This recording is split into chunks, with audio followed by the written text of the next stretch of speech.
What's up, everybody? Mount Vernon Kid here, coming to you again with my comic review. I hope everybody is well on their end.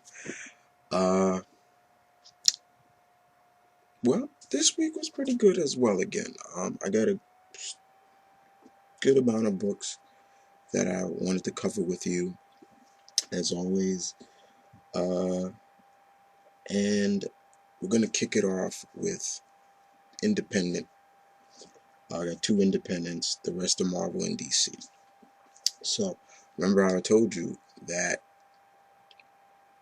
I thought I was done with Boom, but I've been keeping an eye on a book that I was looking forward to reading, and came out this week, last week or so. Let me show you. Valon the Outcast, issue number 1. This was only $1. Not bad, Boom. Very good. This was very good. The the the the the premise of this book is Valen here was a king. He was the king of this of his country known as Oakhaven. And in battle, he dies in battle, pretty much, against a group called the Necromancers. The leader, however, didn't kill him. He stole his soul. So pretty much now, Valen is pretty much an undead man, soulless man. But he wants to get his soul back. But however, he is the former king, but people look at him, the people of his land look at him as an outcast, an abomination, that he's not truly the real Valen Brand, King Valen Brand. He is a fake, and he has to get his soul back from the Necromancer, from the leader of the Necromancer. It has basically a feel of medieval, Conan, all those good classic barbarian dark age feel to it that I really enjoy, and it was really good. It really good for the first issue. The artwork was pretty good. The writing was not bad. I'm glad I kept my eyes on this, and I'm glad I picked it up.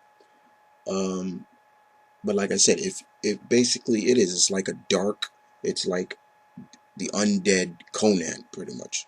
Valen is like an undead Conan, and I really enjoyed this. So yeah, Valen the Outcast, not bad. All right, so we move on to Dynamite, and this week, Dynamite brought us the first issue of. Dun, dun, dun, dun, dun. That's right, Voltron #1. First of all, Alex Ross, that is a badass cover. Badass cover. Alright. So, this book, does it have the original 5 pilots? Keith, Pidge, Princess Allura, Lance, Hunk, all those, they're in there. Little different. They look a little different. They don't look like this no more, but they're still there. This book spans from like years. Like at one point you'll see it'll be in 2012, and then it'll be in the year 2124. And we see Voltron in New York fighting, hence, a monster from Zarkon. He's in there as well. For the first issue, there were a lot of like, whoa, where are they going with this? This is interesting. It was really interesting to see where they were going with this, because at one moment you see like it's in the past, and then it makes you feel like and then they give you then it gives you like something like Voltron's never been to Earth or so. And then once again you're trying to dig through your head of the knowledge of the show and be like, wait a minute, Voltron was on Earth one time. So how is this possible? How come people are like scared of him and things like that? But I understand where they're trying to go with this, but it was very interesting. I really enjoyed this. I'm glad I picked up. Dynamite did a pretty decent job of hooking me into this. This is something I grew up watching. This is a childhood memory. Childhood memory that I loved when I was a kid. I still love Voltron. Voltron, as I said before, if it wasn't for Voltron, there would be no Power Rangers.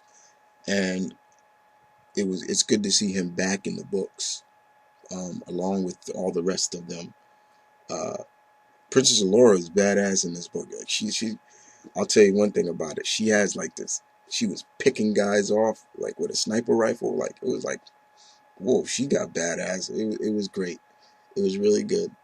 Um, Voltron #1. All right, so that's all the independent I got, guys. All right, so we move on to Marvel. And one thing about Marvel today, I got the pleasure of having 2 Spidey books. Yes, thank you. So we're gonna kick it off with the world's greatest superhero. I still can't believe they put that on this book. The Amazing Spider-Man number 675. Halfway point in a way to quarter to issue 700. This is the continued story of the Vulture's return. As always good to see the classic villains, in my opinion. Dan Slott I understand where Dan Slott is going with this. So Peter is trying to investigate what's going on. How's the Vulture doing this? These robberies involving these kids. Why are these kids falling and things like that? We find out that these kids are working for the Vulture. The Vulture in this has more of a penguin feel to it now, and that's cool. You know, he's not getting any younger. Okay, so he needs a little help to do it, or we think. And in the meantime, he's also teaming up with Carly, his ex-girlfriend, and they're still like working things out, and it gets a little bit awkward at times, but it's okay. However, when Pete battles the Vulture, he sees that the Vulture still can hold his own in a battle, and he does some things which you all know how the Vulture flew. It was gravity. He had like the gravity manipulation. He was able to manipulate gravity with his suit, and you see him use that a lot.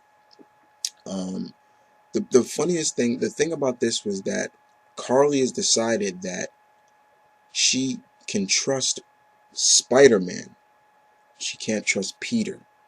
So I'm looking at that like, okay, that's kind of weird. Like, Peter is Spider-Man. And the last thing we see is Peter at home fixing his webbing. And let me talk a little bit about his webbing now. I love the fact that he he has all these different types of webbing now. It's like he got magnetic webbing and this and that, and Carly started making fun of it. It's like all you need now is a webberang, so he quote unquote Batman, and you know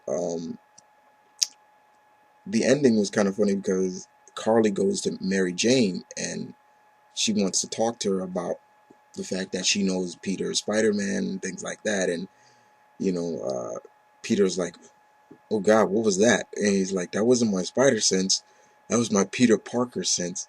Something's going down. That was funny. That's how the show, the book closed, but it was really good. Cameron Coley, hope I'm saying his name. His artwork was really good in this. I'm glad that he's going to be a part of a regular lineup for Amazing Spider-Man. Next issue will bring the Sinister Six will be back. So yes, getting some more classic villains. But it was good. It was very entertaining to me. I really enjoyed it. It's not much I can doubt when it comes to Slott in terms of Slott. I think Slott is doing a very good job. Not everybody agrees, but to me, Slott is doing a good job with Peter. And Pete, is my favorite hero of all time. And, I'm going to stick with him to thick and thin. So, yeah. All right. And we move from amazing to avenging. This continues what's going on with Pete and Red Hulk, General Ross. They are down in Subterranea, and they're helping the Moloids because Mole Man has been usurped his throne from somebody new, and the Moloids took JJ to be their champion. Right. Okay. And Mole Man saying bow to him. If you don't, that means you challenge him to a fight. This was still very fun. It's still fun to me. It's just a fun issue. There were some good scenes in here, like I really enjoyed. There were like some banter between Peter and General Ross here, because he's like, he's still thinking almost like a military. He's still thinking military, and he's like, this is not what I signed up for. I'm out of here. And Peter's like, we're Avengers. You don't sign up. You don't go when you feel like it, or if we have to help them, we need to help them, because the Moloids are showing them, like, look at what this new king has been doing to our living spaces and everything like that, and it kind of gets to General Ross there. Peter goes off to help anyway. There was a fight between Red Hulk and the new king, and I'm not going to spoil it, but there's a cliffhanger at the end that what happens to the red guy, the big red guy. I'm not going to spoil that, but it was still just fun. It was just fun to me. It's just a fun team-up book, that's all. Alright, so we move on to a book that came out this week. The Defenders. Yes, Defenders. Fraction and Dobson. Terry Dobson. Terry Dobson does the artwork. Matt Fraction is writing. Now let me explain. Okay? Somebody's gonna probably say, hey kid, you said fuck Fraction. You said you don't like Fraction. But you see me read other Fraction books, but it's not because of Fraction. It's because of the characters and that I'm loyal to. And the fact is, most of the characters in this book don't have an ongoing series. And this is really very interesting to bring back the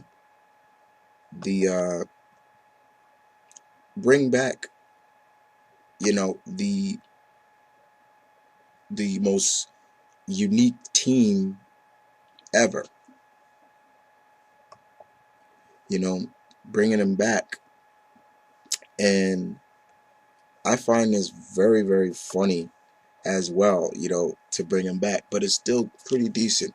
So you got Namor, you got Red, you got Betty Ross, Doctor Strange, Silver Surfer, and Iron Fist. For the first few pages, we have regular Hulk in there. This book takes place right after Fear itself, right after when Hulk and Bruce separated, and he tries to tell them that the entity that he was with, the hammer, Cull, is free. They call it the Dark Hulk, basically. So pretty much the team band together to stop. Because of Hulk axing them, they band together. It's just a real fun book to see this unlikely duo get together and, see Doctor Strange outside of the New Avengers book, or Iron Fist outside the New Avengers book, or Namor. Though, like a lot of people who don't like Namor, they think he's a dickhead, but outside of the X-Men books, and Surfer. and Betty. They band together, and it was fun. It was very interesting. There were a lot of teasers and things like this that seem to be coming up in this book, and the cliffhanger at the end, man, like, Jesus Christ, I gotta admit that was a little shocker right there. But yeah, the Defenders, number one, okay, it was okay.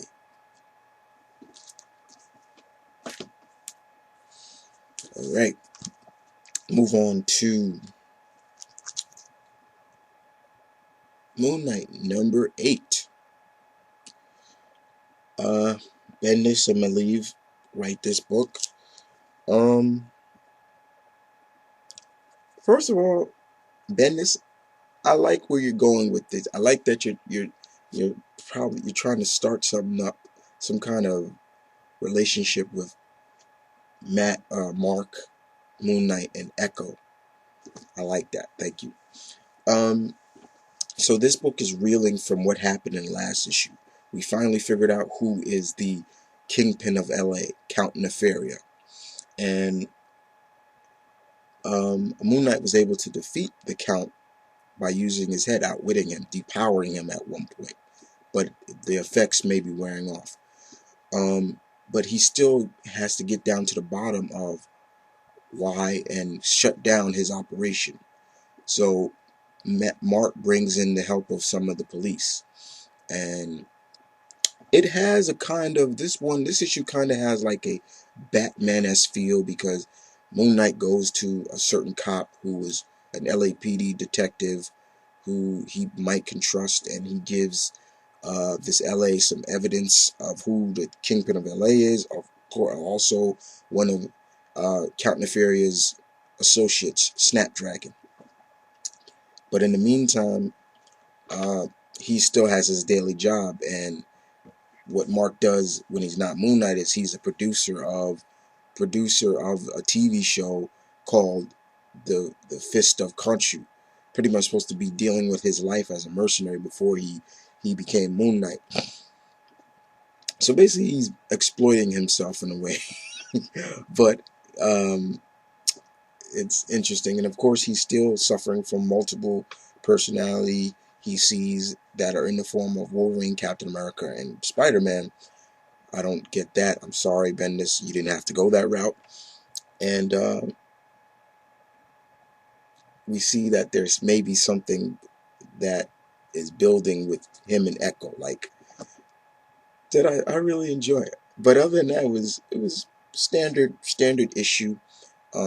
Very interesting to see, and just I'm hoping this book does not get canceled as well, because I'm a big fan of Moon Knight as well.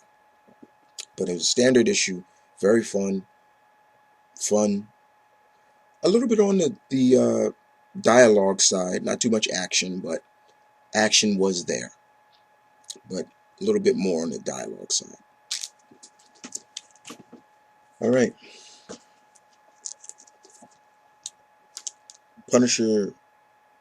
the Punisher number 6. All right, Punisher is still reeling from his injuries from the mutate vulture. Yeah, he was injured pretty bad, I'm not gonna lie about that, but it's time to get back to work, baby. And he realizes that the exchange, which is led by a former AIM agent, is about to happen. And in the meantime, there was also this other character, secondary character called Rachel Cole, who was, I hope I'm saying her name is Rachel, I know that. She's a sergeant Marine, a Marine sergeant in the Marine, who was nearly killed at her wedding. Her wedding was gunned down by her people at her wedding, got caught in the crossfire of 2 rival mob kings, and nearly everybody died except her. So she's on a vendetta now to stop this as well, kind of like Punisher. So we got almost like a female Punisher in this as well. And she's exploiting her friend, who also works for the Daily Bugle, to get info on where this exchange and everything is going to be. So this is pretty much what we've been waiting for, to see these two, Frank and Rachel, meet. And they meet up in upstate New York, where she pretty much guns down nearly everybody. And Frank comes in and is like, there's a standoff, stalemate, two guns at each other, and it ends right there. I'll give you that. But other than that, it's still good, still great crime, dramatic, as well as best Rocha can do.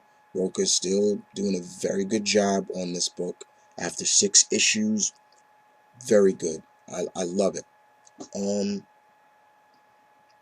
Not much I can say more about it. They're taking Frank in a very good direction. I love it. Alright, move on to last Marvel book, Venom, number 10. This pretty much starts a new story arc for Venom, for Flash, as well as his status quo. So, this is still reeling from Spider-Island, as well as the death of Flash's father. And in the beginning, we see Flash at his father's funeral. They're burying him, putting him in. Peter's there, everybody's there. You would expect to be there. And lo and behold, Flash sees somebody in the distance watching, and it's none other than the new jack-o'-lantern, all burnt up and scarred up. Because if you remember, if you've been reading Venom, Jack-o'-lantern and his employer, Crime Master, know his identity. So they're calling in now. So pretty much now, Flash is being blackmailed by them to do something, as well as Captain America comes in to tell them that he wants Project Operation Rebirth, the new Operation Rebirth, shut down. He come to shut it down because he knows he can't trust the Venom suit, because he knows what Spider-Man told him about it. You can't trust it. And Flash takes it and runs, because he knows he has to do something. If he doesn't do what Crime Master tells him, that they're going to kill Betty Brant, his family, everybody. He's in danger. So they're pretty much blackmailing him. And there's a pretty interesting battle between Flash and Cap in this, and Cap's just trying to reason, like, the regional Cap, you got 2 choices, son. Give it up. Do the option A or option B, and please, I prefer option A.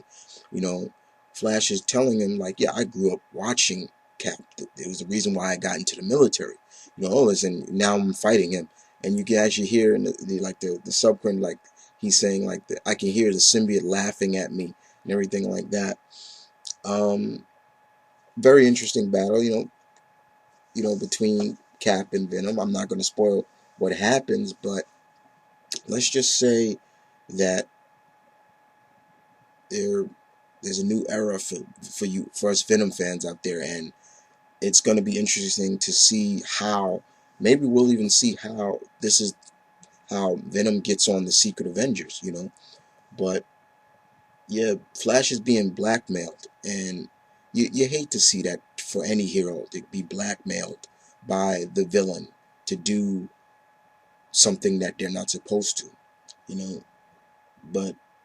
but you definitely want to see when the villain gets theirs. And I'm looking forward to seeing if Flash will take out Crime Master and the new Jack-o'-lantern. But yeah, he's being blackmailed, but it's still good. Rick Miranda, you are still doing a very good job on this, sir. Alright, so that was it for Venom. All Marvel is out. Let's move on to DC. Okay.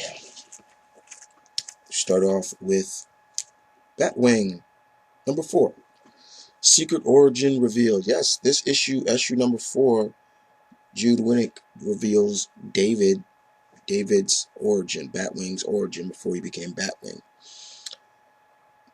My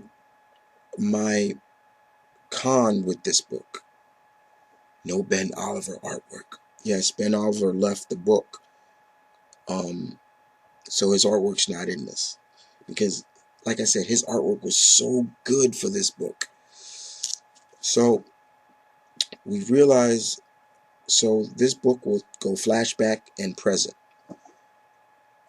In the present, we see that another member of this superhero, this African hero group called the Kingdom, is dead by massacre.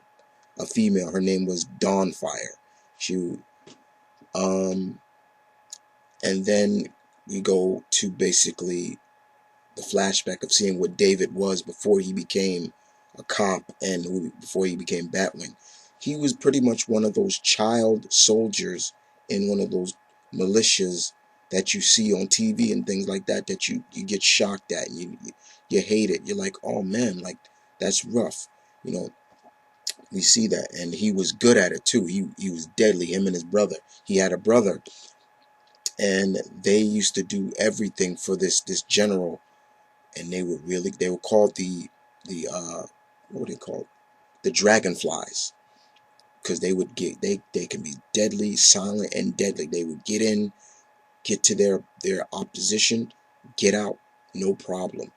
They were very deadly, and we see David was a bad boy. He was a bad boy. He killed a lot of people when he was young, and including he saw his brother get killed by their employer, the general that they worked for, and David was upset about that. So what did he do? He came back, kidnapped that general. I think his name was General Mombosi, I believe. I might be wrong about that. And he brings them back to an enemy where they were supposed to be before. So it goes back and forth and things like that.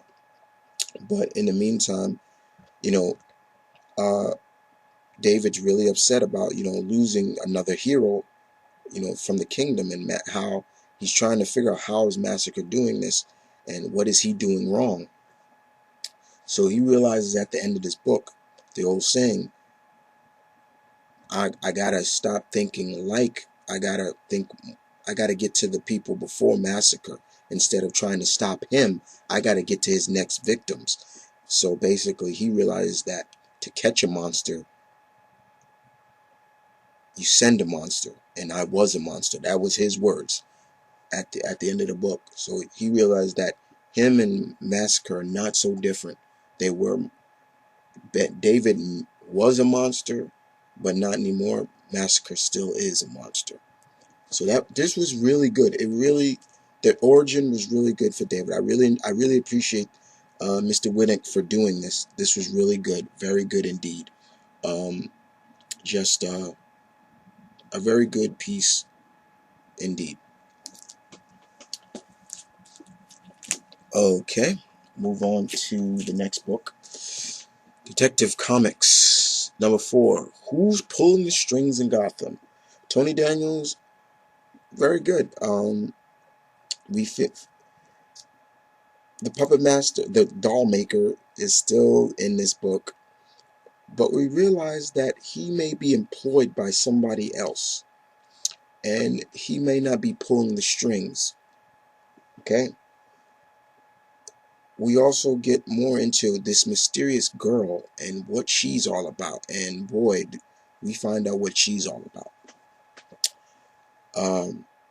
Very, very, very interesting, very dark, gritty stuff. Pretty much what you would expect in a Batman book. But we also know Joker. Joker is still not seen after what happened to him from that disgusting you-know-what scene. We still have no clues of what happened to him, so that's still open to figure it out. But the doll maker is pretty much, he's up there now with some of the new villains of Batman, just like that the new villain in Batman, Talon, is up there. Pretty cool. But it was still good. Tony Daniels does a very good job on this book. Not going to spoil too much. Just know that this is really, really dark, gritty stuff.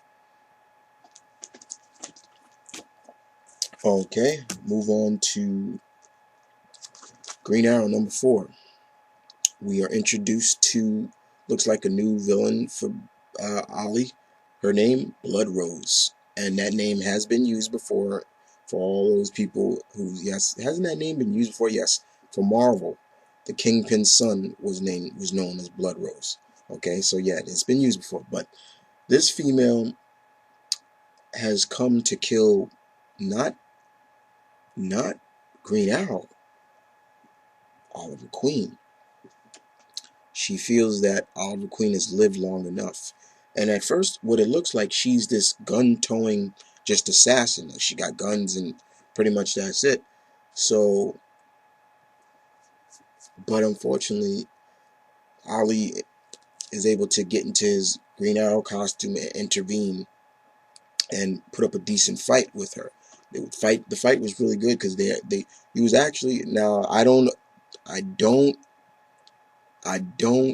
agree with hitting a woman. Okay, I'm not into that. But but this woman is trying to kill you. Okay, all bets are off. Then you got to defend yourself. And we see going blow for blow with with Blood Rose in this Ollie, using his arrows and everything like that until Ollie's like, you give up, you had enough and everything like that. And then she she's on like the shipping docks, or like a where they would, where forklifts and everything would bring in packages. She takes that and rips it off and throws it at, and Ollie's like, what the like, whoa. And then he's all surprised, and his people, the people that are helping him at Q-Corps, are like, yo, if she's packing that kind of power, then why was she using guns and everything like that after you? And so it's more, it leaves you on that cliffhanger as well. And what's her beef with Oliver Queen, and how is it, how Ollie gonna stop her? Because she's starting to realize that Ollie may have some help, as some unseen help. So it looks like we're getting into some more good stuff on for me, with the Green Arrow. Uh, this was written by uh, Keith Griffin, and I think Dan Jurgens did this one. The finished artwork was done by George Perez. But I'm still liking Green Arrow. It was good, very good indeed. All right, JLI number 4. The team has met the enemy. His name is Paraxis, and he is bad. And what does he want with Earth? Well, let's just say he's like an intergalactic miner. He wants the Earth's resources, the minerals, the ores, all the stuff that's inside of the Earth. He doesn't want gold or money like that. He wants the minerals and what's all inside of it that you can find on Earth. And it's up to the team to figure it out and stop him. Now, the giant signal men that he said, they're not his. They're from another race of aliens that we don't know about. But he used them as well. The team is captured by those little these like clay-like things that and it's they need to stop this guy pretty much. They got to stop Paraxis. So I really enjoyed seeing the JLI meet, I guess, their quote unquote their first major villain. Paraxis, he came off very, very intelligent. He had to he almost had to like absorb our language so he can talk English. You know, he put up a hell of a fight. He took out the team. Every last one of them, and he's using. He might get what he want, but we have to see how the JLI succeeds. Will they succeed on their first major uh, mission, or will they fail? Or again, but it was still good. It was really good. Godiva is coming off like a 100%, just, let's put it like that, slut in a way. Like I'm sorry, but yeah, she is. She's coming off like that. It's like, You know, I get what I want, you know. And there's a scene where Batman is trying to reach for his mini laser, and she's like, "Oh, can I help?" And she uses her hair, and he's like, "My left pocket on my utility belt," and she's like, "Oh, I got it," and he's like, "That's not my pocket." Oops, sorry. You know, I could feel around for. I'm like, look how that just came off kind of slutty, but I'm sorry. But other than that, um, Paraxis, I'm digging this guy.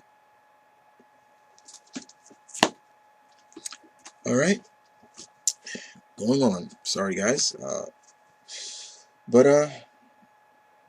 next issue, Huntress, number 3 of 6. 3 more issues. Uh, Helena is still trying to get uh Mortaretti, Moridi. The and we get more into what's going on and where these slave girls are coming from that she's trying to stop. They seem to be coming from a Moretti, the crime boss, has made a deal with a foreign country, I believe a Middle Eastern country. They'll bring in the slaves so he can use, and they get paid for it and things like that in Naples. And Helena does her thing, pretty much trying to stop it. She's getting this close to stopping Moretti. This one was more action-packed, not as dialogue as the second issue. There's a fight between Helena and this big guy that she had to take down. This guy was like, you know, what's your name? And she's like, Huntress. And you know, he was skilled. He was, for a big guy, he was really skilled. But yeah, it was a little tough for Helena. Gotta admit for that, very much. But very very interesting indeed to see uh, what Helena is going to be up to and how she's going to. Will she succeed? The questions are: will she succeed in her mission? Will she stop Moretti, or will she fail, or will she die trying to stop him? That's the question. But yeah, this one was good. It was just, I said, Paul Levix decided to go a little bit more action, so I agree with that. All right, moving on. One more book before this one. Uh, Red Lantern number 4. All right. Peter Milligan, Ed Benz. Ed Ben's artwork is great in this, as always. Superb. Never get tired of seeing his artwork. One of my favorite artists. All right. Atrocitus.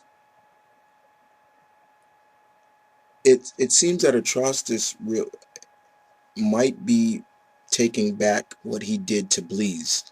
You know, giving her back her basically her her morals again, so he can be able to talk to somebody who's not just full of rage.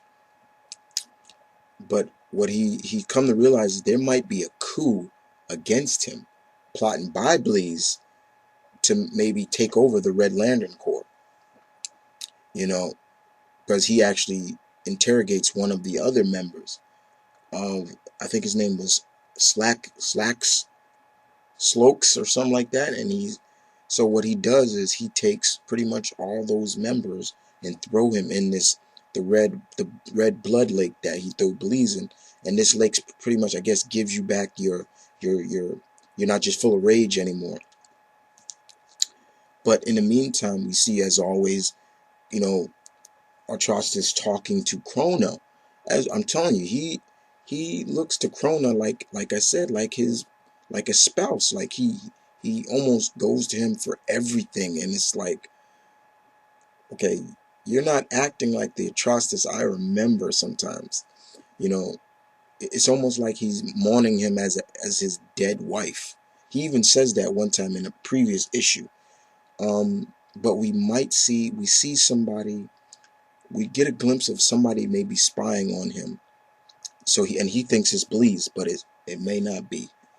He doesn't trust her now, and it gives you a little like, whoa, okay, where's this going now? Where is this going? But that's pretty much the whole deal. The gist of this book is like Atrocitus doesn't trust Bleeze. He feels that she's trying to lead a coup against him and all kinds of things like that. But the cliffhanger at the end is really what. But I'm not going to spoil that for you. Red Lantern #4. Okay, last book. Wow. Hope you guys have stayed tuned with me. Um, Static Shock #4.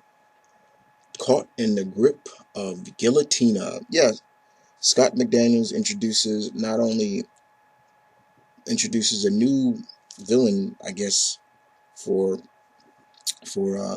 Static, Guillotina. She's like this metallic. She's like almost like this human metallic. Which Static said, Virgil said she's like a cheese grater. She looks like a human version of a cheese grater. But his electrical attacks don't really have too much effect on her.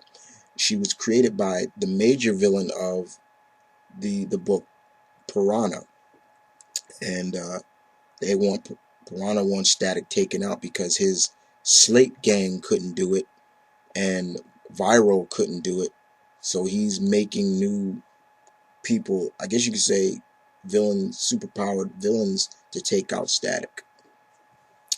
And Static is saying, he's even, when he talks to his old friend Frida, which was good to see Frida, he calls her and he's like, when I was Static, because she knows he's Static, so you have to read the earlier books. Basically, she says, like, when I was Static in Dakota, it was more fun. I was dealing with villains, punks. I was dealing with wannabe street gangs that got powers and they didn't know really what to do with it. Now I'm dealing with people here in New York. I'm dealing with people who are on the top of their gang, on their game. They're experts at this, so I got to stay ahead of them and things like that.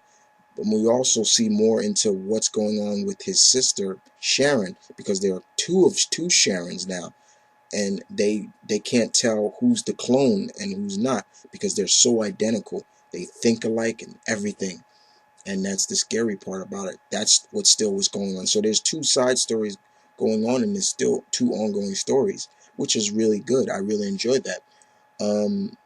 It's picking up. Static is picking up. It's really picking up. Scott McDaniels really is picking it up really good to me.